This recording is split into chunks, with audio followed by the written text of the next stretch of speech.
O meu nome é André Costa Oliveira. O célebre verso de Dante Alighieri, "Vós que entrais, abandonai toda a esperança", inscrito no pórtico do inferno em A Divina Comédia, poema épico imortal de 1321, carrega um peso simbólico que vai muito além do cristianismo da obra. Essa frase não se limita apenas e tão somente a uma espécie de advertência aos condenados que ingressaram na morada eterna do sofrimento, mas também a uma meditação sobre a relação entre a esperança e a dor, ou seja, sobre os limites da redenção e da natureza derradeira da perdição. Contudo, será que o inferno, seja ele metafísico, psicológico ou social, exige realmente o total aniquilamento da esperança? Perguntando agora de outra maneira, o inferno extermina a esperança? Observem que a esperança é, paradoxalmente, tanto o alicerce de resistência do homem, quanto o próprio vetor do sofrimento do homem.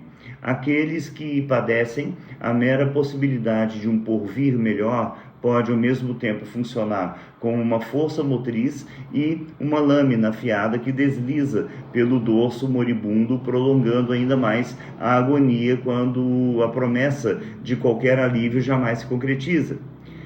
Nietzsche, em sua obra Humano, Demasiado Humano, 1878, observa que a esperança, ao contrário do que normalmente se crê, não é um dom, mas em verdade constitui-se do pior dos males, uma vez que prolonga o sofrimento e o tormento humano. Ou seja, se o inferno é um estado de sofrimento eterno e inescapável, então, paradoxalmente, a esperança seria um fardo ainda mais cruel e sádico do que a própria dor, já que potencializa enormemente a ilusão de uma escapatória onde não existe. E a partir desse momento eu inauguro, então, uma reflexão um pouco diferente. Vamos lá. Pode ser que nem todo o inferno seja absoluto. Quem sabe existem os infernos transitórios, aqueles que o homem edifica para si mesmo e nos quais se vê aprisionado posteriormente, seja por circunstâncias externas, seja por labirintos internos da sua própria psique. Pelo menos, enquanto estamos vivos, observa-se que o sofrimento humano raramente se assemelha ao inferno dantesco, no que tange a sua irrevogabilidade. Mesmo em situações de desespero, há algumas frestas pelas quais penetra alguma luz ainda que discreta. Se a gente estuda, por exemplo, a filosofia de Viktor Frankl, e que, aliás, sobreviveu a diferentes campos de concentração durante a Segunda Grande Guerra, e que é o autor do livro magistral intitulado Em Busca de Sentido, publicado em 1946, fica ainda mais notório que o mesmo horror absoluto gera a esperança que pode sim substituir todo aquele sofrimento, desde que esteja vinculada ao sentido e à dignidade da existência. A esperança, nesse caso, não se apresenta como a simples passividade em torno da espera de algum milagre, mas como a ampla afirmação ativa da liberdade interior, mesmo quando tudo ao redor conspira para dizimá-la.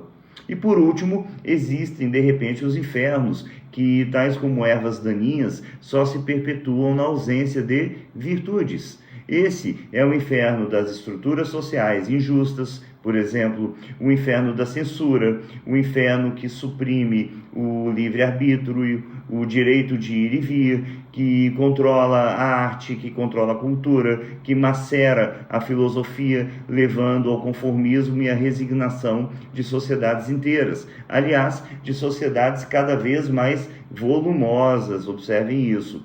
E, em tais contextos, a ideia da esperança é apenas uma ínfima semente de sublevação e da emancipação do ser humano. E por isso tudo, dessa forma, a inscrição no portão do inferno de Dante Alighieri deverá ser contemplada com cautela. No inferno absoluto, onde a condenação é irrevogável, a esperança seria, de fato, um grande erro. Mas nos nossos infernos, os infernos humanos, táteis, palpáveis, factíveis, a extinção do conceito de esperança é o que sela a verdadeira derrota, pois existem infernos dos quais se pode escapar desde que ainda reste quem ouse desafiar o mundo e exercer ativamente a própria esperança.